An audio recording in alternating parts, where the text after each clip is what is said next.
So hi everyone, welcome back to Redefine Stories. I could not be more excited for the episode today. Our guest today is Raghwa Gopal, who is the president and the CEO of Innovate BC. He's joining us from Kelowna. He has over 30 years of international business experience, specializing in operational efficiency, improvement, and organizational alignment. He is the co-vice chair of the Board of Governors at UBC, a governor with the Hamber Foundation, and a member of the Diversity and Inclusion Leadership Council Advisory Committee, and much more. So Raghwa, it is so great to have you here. We'll just start off with a question, and that is like, how did Innovate BC kind of come into being? What was the whole story behind it? Yeah, thank you, Ritika. Thank you for having me here, and good afternoon to you. Absolutely, I can talk about both Innovate BC and potentially a bit about Accelerate Okanagan, which is another agency that does a lot of good work in terms of mentorship to local entrepreneurs. So Innovate BC, it's a crown agency of the province of British Columbia. Innovate BC reports to the Ministry of Jobs, Economic Recovery and Innovation. Minister Ravi Kahlon is the minister responsible for that ministry. So Innovate BC is funded directly through the ministry by the provincial government. And in a very simple term, our main reason for existence is to support and promote innovation in all parts of the province, in all sectors. Obviously, we have different times, different areas of focus. But generally, it's innovation in not just in technology, but innovation in every area, in every sector. And innovation could be not just creating a product, but it could be innovation in a new way of doing things, and it could be service innovation. So innovation in general. Yeah, no, amazing. And right now our focus at Innovate BC is a lot on sustainability, supporting innovation happening, in clean tech, in environmental emergency management, stuff like that, while we're still kind of keep an eye on making sure that we're supporting innovation in people, with a lens on diversity, equity, and inclusion as well. So making sure that all of these underrepresented groups are given a fair share to play in this space. Yeah, no, definitely. Thank you for sharing that background. And I'm also kind of wondering, since you've been like a CEO for the past 3 years, I think 3 years Yes. and running, I'm kind of wondering, what would you say is like the biggest learning you have had until now? Well, the first thing is I was, very pleasantly surprised about, the kinds of innovations that are happening in British Columbia, and I'll just kind of allude to the fact that if you look at innovation in clean technology, which is a very needed thing because of where the world is today, and BC ranks pretty high in the world. So if you look at if you Google the top, say, 100 companies that are innovating in clean tech, out of that, close to 20 of them are located in British Columbia, which is a really big share of innovation in clean tech and sustainability areas. So that was a really good surprise, and I'm glad that's happening here. We lead the world in battery technology. We have some really good companies and people and resources and skill set here that does that. In hydrogen technologies, we are leaders in carbon management. So there's companies that harvest carbon from the environment and deposit it. So these are just some of the examples, but there's a lot of good leading edge innovation happening in clean tech and sustainability area in British Columbia, and we're leading the world.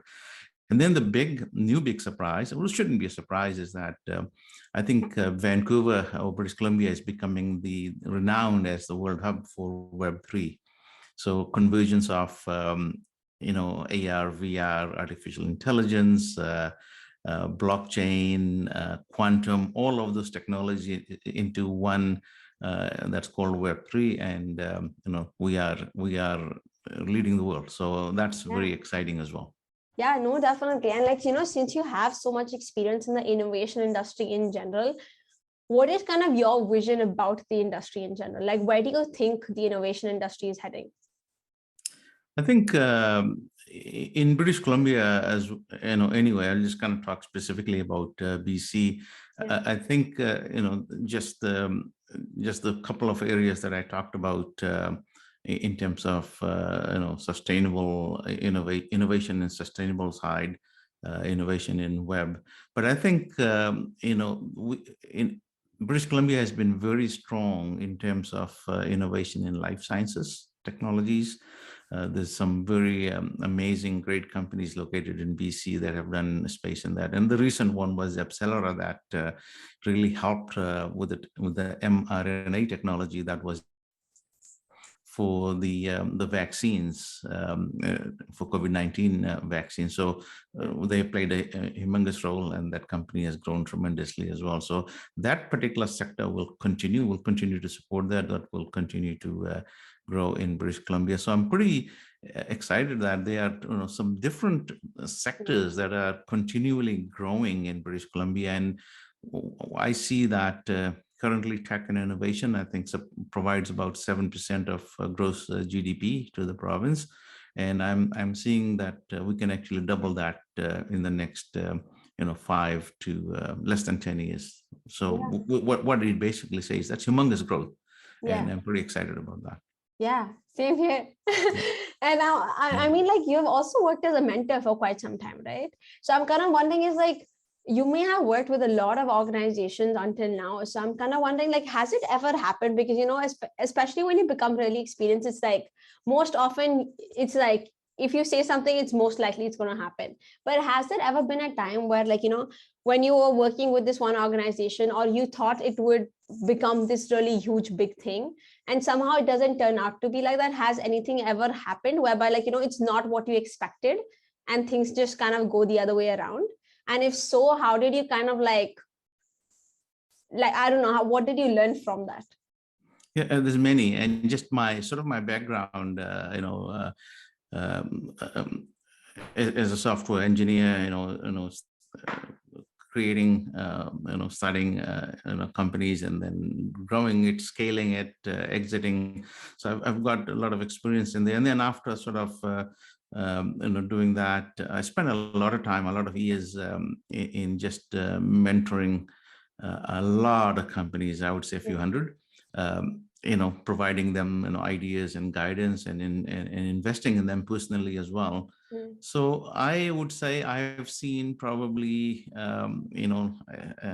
more than 80% of those companies that I have helped, mentored, invested in has not gone anywhere. So I guess my experience in that is tremendous. A lot of companies that I've worked with, helped, some great ideas that just wasn't either the right timing or the right market, or just was product market fit wasn't there, or the business model didn't work. You can create the best of a product or an innovation, and if it's not cost effective, that people can pay and consume at a reasonable level, then it's not going to go anywhere.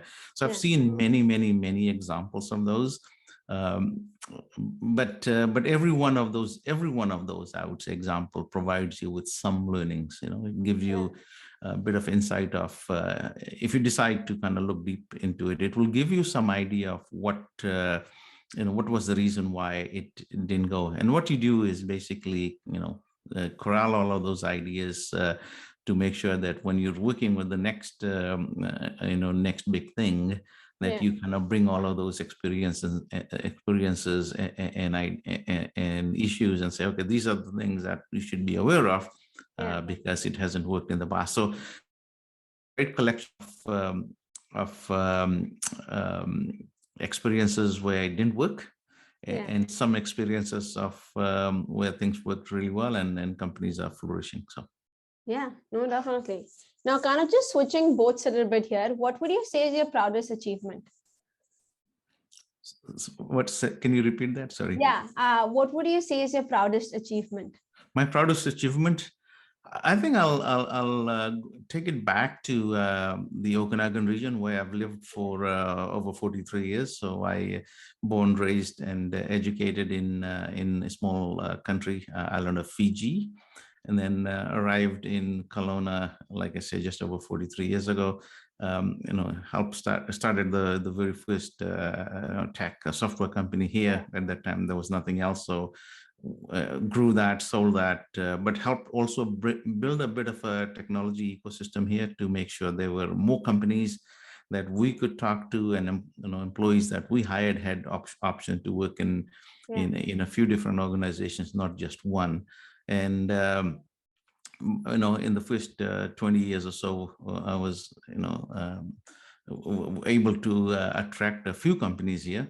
But since my first exit in the year 2000, so that's last 22 years, I was 100% focused on building a larger tech ecosystem in the Okanagan region. And help create a local accelerator, help run that accelerator for a while. And what I would say is I'm really proud of is today there's probably, I would say, over 1,100 companies located here in the Okanagan in tech and innovation space. And there's probably close to 15,000 workers working in this space.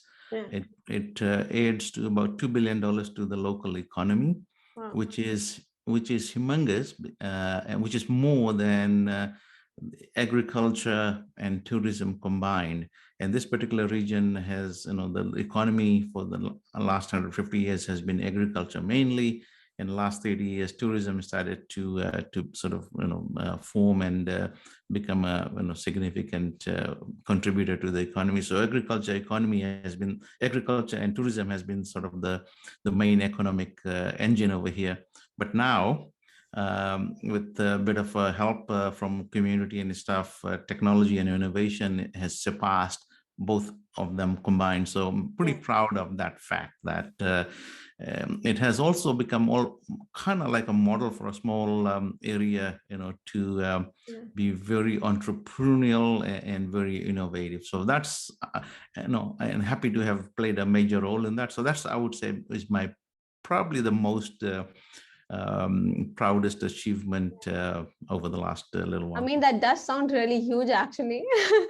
When I think of achievement, I think of, oh, I won this award, oh, this and that. But what you're talking about is such a large scale impact. And I think which kind of is what speaks to your experience and the amount of impact you've had in the community, which I think is incredible. So like, just kind of like building on to that, I'm also kind of wondering is like, I'm sure like, being at the level you are at, Raghwa, and the amount of impact you have had, like there may be times when, like life goes up and down. So how do you deal with like expectations? Because I'm sure you have a lot placed on you. Yeah, you are right. I try to be, pretty level-headed. I've learned over the years that you need to be totally, honest and transparent in everything you do. And I think that is a trait that helps, keep me from, the issues and challenges of up and down. So when I can take on something, I will take it on, and I will take it on and do my level best to help with that. And if I can't take on something, I'd be very honest and say no. And I know people get disappointed sometimes when I do that, but it's better to say no than to say yes and either not do it properly or not do it at all.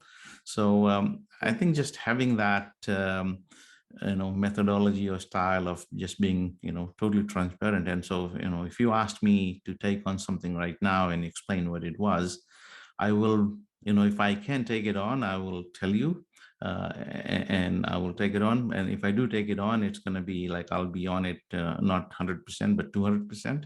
And if I can't take it on, I'll tell you very nicely why and what's going on and why. And maybe, it can be done later or whatever, but I'll be pretty upfront and honest and transparent about it. Yeah, no, definitely. But I'm sure even in the work that you do, there sometimes might be that pressure that, oh, I have to be the best kind of in that field. Do you ever feel that pressure? Because that's what my kind of like next question following up was going to be, is like, like, especially if you look at the Gen Z population, a lot Yes. of them are very fixated on, oh, I want to grow fast, oh, I want to be the best out there. That competitiveness is a lot. And it's like, I want to earn a lot of money. So I wanted to ask you, like, what is one advice you would have for students today? Because I feel like even my parents, the type of advice they give is very contrary to what the Gen Z population today actually thinks is the right way to approach life, you know? So Yeah. what would be your advice to kind of students learning through your experiences? Yeah. So, I go through that every day, and people might think that just because, for all of the things that I've done, and if you look at my resume or LinkedIn, you're going to say, well, I mean, I could probably just do everything in my sleep with my eyes closed. That's not true. It's not true for me. Maybe maybe it works for others. For me, it's a challenge on a daily basis, I have the stress or the challenge of thinking that I need to accomplish this, and it's not easy. Sometimes a lot of things because of the knowledge and connections that I have, people that I leverage on, probably is easier than many other people that don't have that, right? But still, I wake up, there's a list of things that I need to accomplish, and it's not easy. It is stressful for me to always, wanting to do the best, wanting to do it right, wanting to do more than what I signed up for. So some of it is me itself, just my personal style, and some of it is just if you want to accomplish a lot, there's always going to be that challenge and stress. And my advice for people that are getting in and wanting to do more or do a lot is you can boil the ocean, which basically means you can aim to do a lot and not do anything. I think what we should do is you should look at incremental increases. So, you might want to do this much, but if you just plan to do, just a step at a time, incremental increases, I think you'll be much more successful and not stressed out or get frustrated. I've seen, and I've done it myself. So I'm talking about experience, and I always like to achieve this much, and then I want to just do it all, and you get kind of frustrated and it doesn't happen. But if you kind of carve that out and say, okay, I'm going to do this in 5 stages. And the first stage is just doing this. And if I see success, I get excited, and I then go to the next step. I see success, and then I build on it, and eventually I get it done. But if I try and do all of it at once, most likely it will not happen. And then the frustration and everything else sets in. So think about incremental. Okay. But in addition to that, would you say there is something which according to you is like a key to success? Yeah, I think the one of the areas that I'm finding, and it just be my personal thing, is people are somehow, and this is not you, because I've seen you. You're out there, and you can talk to, and you can connect and talk to anybody, and you're humble enough to ask for, say where you are and where you need help, and and ask for help. But the biggest, I think, drawback what I find with people these days is they don't feel like they can be vulnerable or humble or even ask, and they're very afraid to connect with people. For somehow in this digital age, that connecting to somebody that may have some connections or experiences that they can share, they're just not doing that either. I don't know why. Maybe they're just not comfortable, or just the dynamics, they just don't understand or see. But I think they will see so much benefit in, if they're trying to do something, is to connect with somebody that along has some experiences or connections along that line.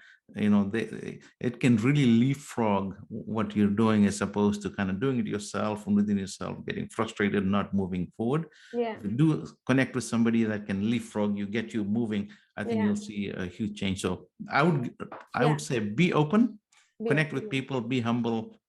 It's okay to be vulnerable and tell where where your shortcomings are. And you'll see most of the time people are willing to help. No, definitely. I agree to that. But I think like a lot of students, like, my sister is like that. Like she won't ask for help unless you go and tell her, do you need help? And I Right. think the reason some people are like that is because they don't want to bother you. Like, it's Yeah. like they're actually just being sweet enough to not disturb you. But it's like, but I think what you say also makes sense because even for me, like a lot of the opportunities I have gotten, it's only because I reached out to people and told them, okay, I don't know how to do this. Can you help me out? And I Yeah. feel like it's kind of like, we always say teamwork makes the dream work. So like if you work together, support one another, you are going to progress a lot sooner than if you just try figure things out by yourself, So I think Absolutely. Yeah. 100% agree to that. And like, since you've worked in the innovation industry for so long, like what would you say are the three characteristics according to you for like being a successful founder? Yeah. There's a few, and three very important ones are that making sure that you don't try and do it all by yourself. Yeah. So in any innovation or starting any business, I mean, there's different kind of resources that are needed. And if you, especially in the tech and innovation world, Yeah. you need to have somebody that really understands the deep technology Yeah. and can manage that. So that's the tech side. Yeah. The business can be successful with just that. So you can be a deep tech guy, but if you don't know how to sell, business doesn't Yeah. go anywhere. So try and bring somebody that also has some sales marketing experience. Yeah. And then I think it's also nice to have somebody that has accounting or business experience. So if you can, I would always suggest you have at least minimum two, maybe, but three co-founders with different skill set. Yeah. So Okay. a combination of that, it gives you the right ingredients, at least in terms of the skill set and resources to get you to success. So that's a number one. Yeah. Number two is when you start a business or you're starting to innovate something, that it just understand it's going to be a tough run for a while, and you're going to have Yeah. to sacrifice a lot. You're going to have to sacrifice your weekends, playing sports or whatever, or going Yeah. out for movies and socializing. You're going to be pretty busy, heads down, working. So there's, and family time and all of that. So Yeah. just go in with that knowledge that until the business gets to a certain point, that you're going to have to sacrifice and put in a lot of hours. And then the third thing is just being open to connecting to people for many things, for accessing just mentorship, getting advice, getting funding. If you're not out there and talking and telling your story all the time, you're not going to get funding. Same thing Yeah. with getting your customers. You just need to be very proactive. You have to be out there all the time and talking about your story. So those are just a few Yeah. of the things, yeah, that can make you successful. Yeah, no, definitely. And I think since we're kind of coming to the end, I don't want to take too long. So like we have this 5 rapid questions that we're going to do. So by rapid, I mean is like you would have to answer each question under a minute. Okay. Yep. You ready? Perfect. Ready to go. Ready to go. Yes. So the first one is, who is your biggest supporter?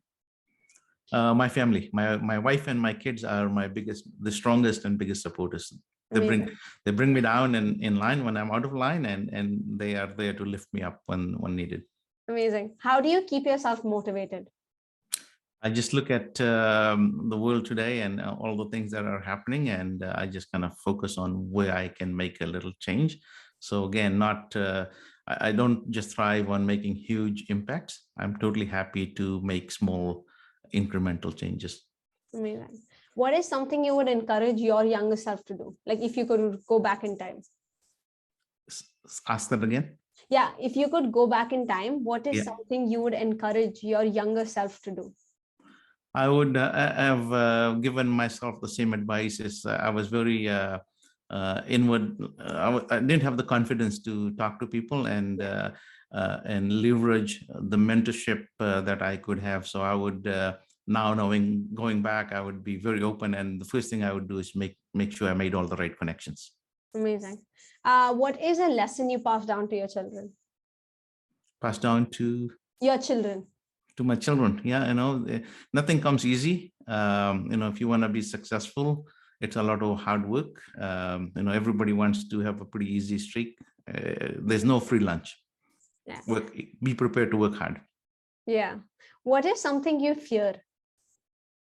What do I fear? Not much at this point in my life. I feel very, very fortunate. I've just been so lucky to have done what I have done and achieved what I have achieved. So I feel very content, and I'm just looking forward to giving back more in whatever capacity I can. Yeah, and a last bonus question: if we are to have the same call after 5 years, where would Raghwa Gopal be? I think I'd be very happily retired, and probably will have 20 different individuals or organizations that I'm probably making a little difference in their life by being there as a mentor or advisor or just as a friend. Yeah, no, amazing. That concludes it. Thank you so much, Raghwa. That was amazing. You had some great insights, and I think I honestly have so much to learn. I always mention to people your name as my mentor, because I think even if we don't get to talk much, I think I learn a lot, and I'm sure even others learn that much. So thank you so much for gracing us with your presence. It was my pleasure. Thank you for doing this. Thank you.